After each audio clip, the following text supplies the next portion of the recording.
right, ladies and gentlemen, welcome back. As some of you know and some of you don't know, I started at WABC Radio in the 80s in sports. Did sports almost exclusively for a dozen years, and some of the highlights of my sports life was getting to see this man come up, pitch, win Rookie of the Year, Cy Young, go to the World Series. I mean, it was an incredible experience back in the 80s, and we welcome in the one and only Dwight Doc Gooden. How are you, Doc? Everything's great. Good. Yeah. Let's. Okay, you can look at me and talk. That's easier. Yeah. Cool. Everything's great. It's good to be here. Good. I'm holding up the book. The book is Doc, a memoir. Very simple, very to the point. And say hello to Ellis Hennigan because he's a friend of mine. I haven't seen him in quite a while. Ellis is a great man. He just was with us for a little bit, and I'll see him again tonight at the book release good. party. Tell him I said hello. Please Definitely. do. All right. So what made you put it all down into a memoir? It was just a situation where I thought the time was right, where I'm comfortable in my own skin. And the only way I can get better is getting rid of all the secrets. You know, you're only as sick as your secrets. And so it's a matter of just coming clean with everything. And I feel a lot better that I got it all out there. And hopefully it helps someone else that might be struggling. And it's also a good therapy for myself. All right. I mean, the statistics, for those who don't know, you came up April 7th of '84, rookie year, you know, you set all kinds of records and Rookie of the Year. By the way, we have a picture. Could we put the picture up on the screen? I know if you're listening on radio in Atlanta or if you're listening on XM radio, you can't see it, but I got a kick out of it. I have the picture here, but we have it on the screen. Okay, whenever we can put it up, we'll put it up. And it's you and me at your Rookie of the Year event at Shea Stadium in the Diamond Club, which, of course, none of that exists anymore, in 1985. 84. 84, Rookie of the Year, right. And you were getting the Rookie of the Year. And then the next year, even a better year, there's a picture on the screen, folks. It's pretty wild. It's good memories. I love Doc's tie, and I despise my sweater. So what can I say? Yeah. But I can get away with that suit at that time. I don't think I can get away with it today. No, there's a lot of things we couldn't get away with. And of course, that year, the Triple Crown for the Cy Young, the next year, 85's Triple Crown, 24 wins, 268 Ks, 1.53 ERA. Then came the World Series in 86. When and why did the problem start? I think the problem started, obviously, the offseason of '85 was my first experience with cocaine, and it was love at the first sniff when I did it, fell in love with it. But I didn't do it during the season of '86 during the more of '85. In '86, I think it started with the expectations just came overwhelming. There's a lot of pressure I was putting on myself. For example, if I won a game 2-0, I pitched a shutout, but I've only had 3 or 4 strikeouts. The first question would be, what happened? You only had 4 strikeouts. So I would go out the next game, try to get 10 strikeouts, try to pitch a complete game shutout. It just became overwhelming while I would just medicate myself with drugs and alcohol. Was there somebody that you could talk to? In other words, at that young age, it wasn't family. Who was? I mean, there was no one to turn to. It was to the drugs, or did the person you turned to get you into the drugs? It was people to turn to. Obviously, I had an open relationship with my mom, my father, some veteran players on the team as well. I just chose to medicate myself. I was a people pleaser in a situation where I didn't want anybody to think I was weak or a failure, even though I was destroying myself and destroying my family and the fans around me because I was taking myself down. But at that time, and plus I was in denial. I just thought, you know, a little bit of drugs ain't gonna hurt, a couple of drinks, I'll be fine. But it's just making the problem even more and more. And when did it finally start affecting? I mean, I remember people talking in '86. First of all, you had a great NLCS. I mean, you pitched 2 games, you didn't get a decision, I don't think, because you never got a win in the postseason, unfortunately. Right. Yeah. But you pitched well, and then in the World Series, you didn't get past the 5th inning in any of the 2 starts. And I remember being in Boston. I remember going to being at all the games, and people saying, why is he sweating so much? You know, it wasn't that hot. It was October, whatever, the end of October. And why is he sweating? And people started talking. I mean, was that related to that, do you think? Not really. I was one of the guys where if you look at the games like in April, etc., I was one of the guys from Florida that sweat. I mean, I just sweat unbelievable. And I had nothing to do. I think in '86, it was a situation where I just hit a wall. I had a lot of innings at that time built up. And the second start I had in the postseason against Houston, I went 10 innings, which you don't normally see in the postseason. I think I just hit a wall at that time. Yeah, so, okay. And then, of course, the trouble started, the arrest in December, which I think you were cleared of, and then testing positive, the spring training, the test in '87. What was that like? I mean, looking back on it now, separating yourself all these years, what do you realize now that was like that you didn't realize at the time? I think at the time, when I was looking, if I can redo all that, it was a problem from the beginning when I first picked up that drink to cover up whatever was bothering me inside, instead of going to someone to talk to about. And when I got with the drugs, thinking I didn't have a problem, I was in denial, where you could see I had the disease of alcohol and drugs right off the bat. It ran in my family. And so at that point, I should ask for help. And even though the first rehab I went to in '87, all the signs was there. Even in rehab, they teach you about that was Smithers, right? Smithers, yes. Yeah. Even in rehab, they teach you about drug and alcohol, and they really point out to yourself that you have a problem. I knew I had a problem, but I still didn't want to accept I had a problem. And at that point, it was very hard to accept to have a disease of drugs and alcohol. I believed there was a disease. So looking at it now, I just could have done everything differently and took the advice that was giving me in the first rehab.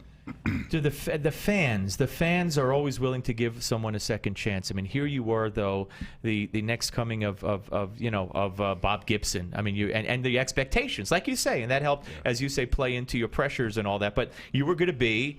You couldn't lose. To me, that was like Mike Tyson. That's how I felt about Mike Tyson when he was a kid, and he was just knocking everybody out. I said, "This guy, no one's ever going to beat Mike Tyson." Right. And of course, we know what happened with Mike Tyson. But the fans, looking back on that after you came out of Smithers and after you came back, I mean, they were supportive. But at what point do you think you lost, that support?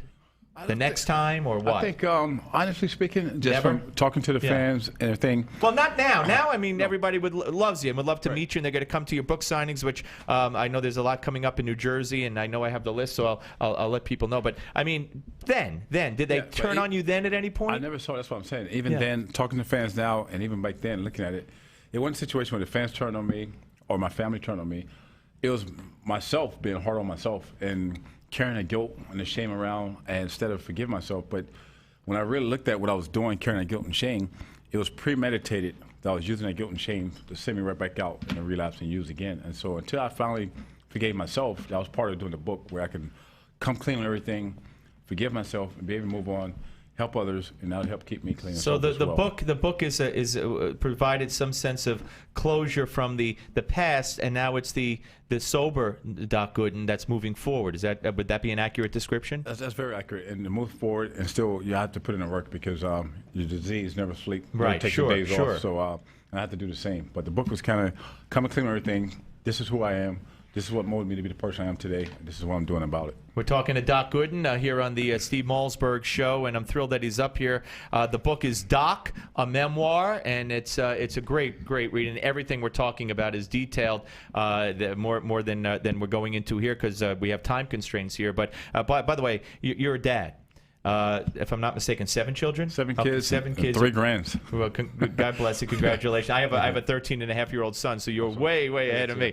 But Father's Day is coming up, and I know you talked about your dad and the example he might have set for you, and what might have been inherited genetically, too, as far as addictive personality or whatever, if alcoholism and all that is a disease, which many say it is. But Father's Day is coming up, and one of the things I know you talk about in the book is wanting to be a better father. You've had a tough up and down relationship with the kids, now adults, estranged at times. Where are you now? And with Father's Day a week away or so, what are you thinking of?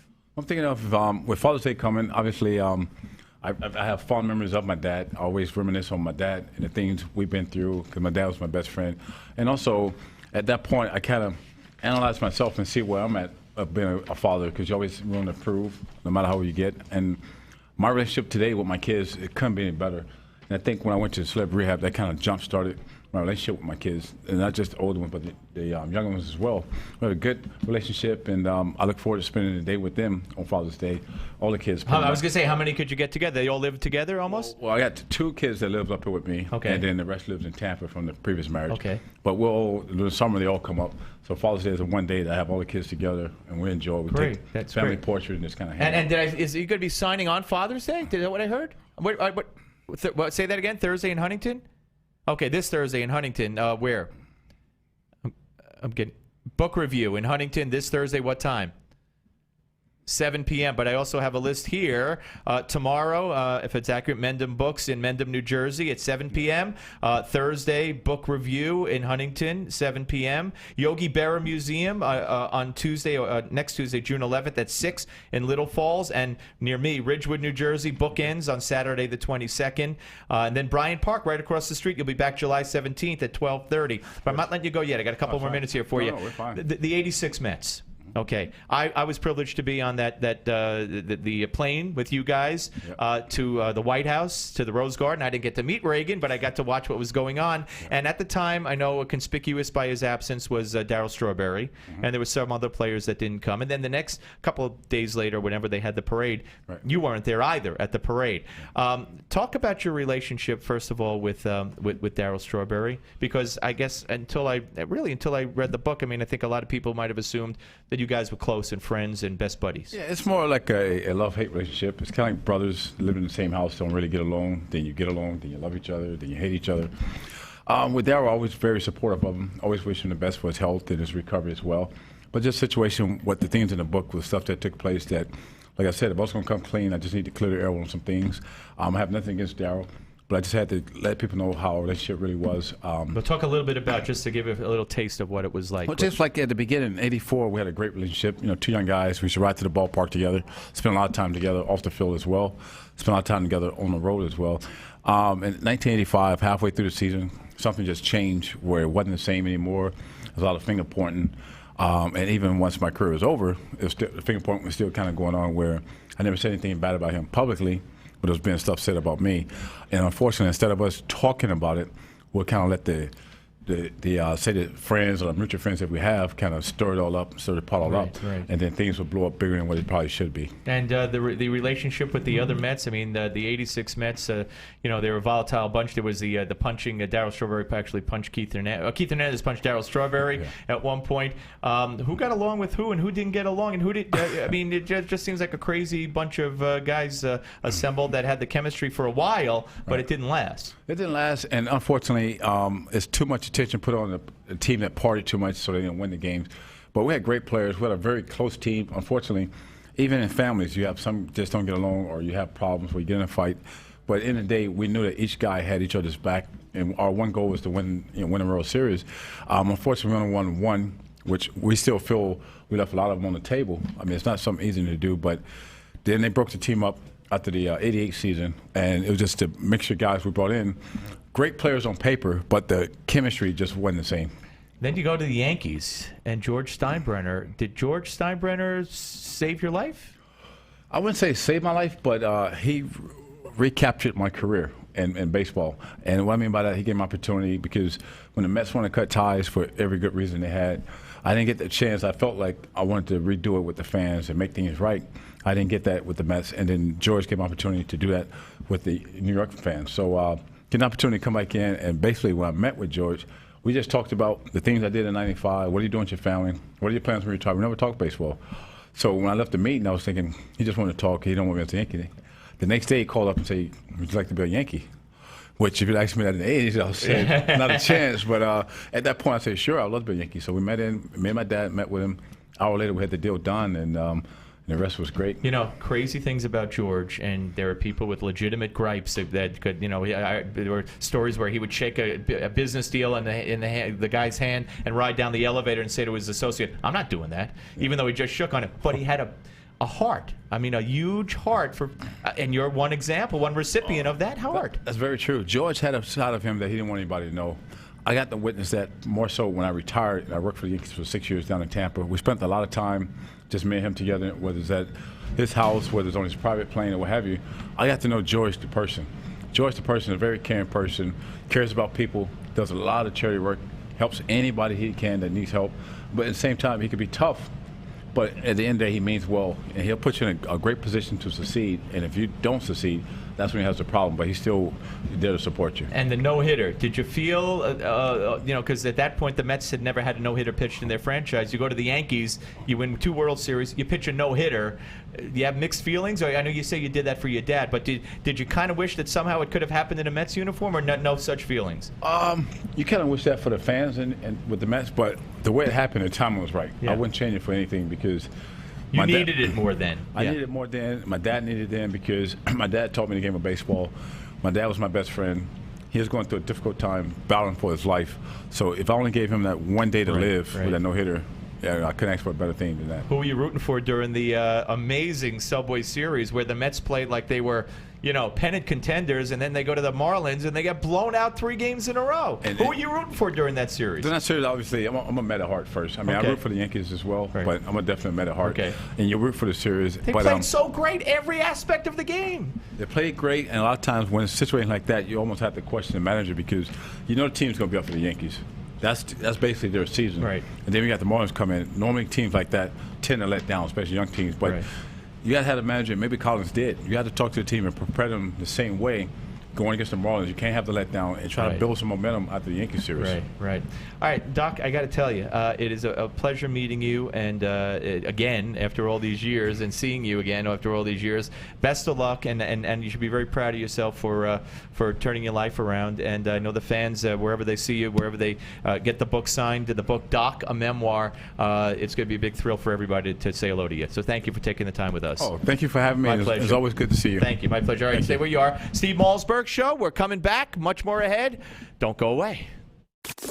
The Steve Malzberg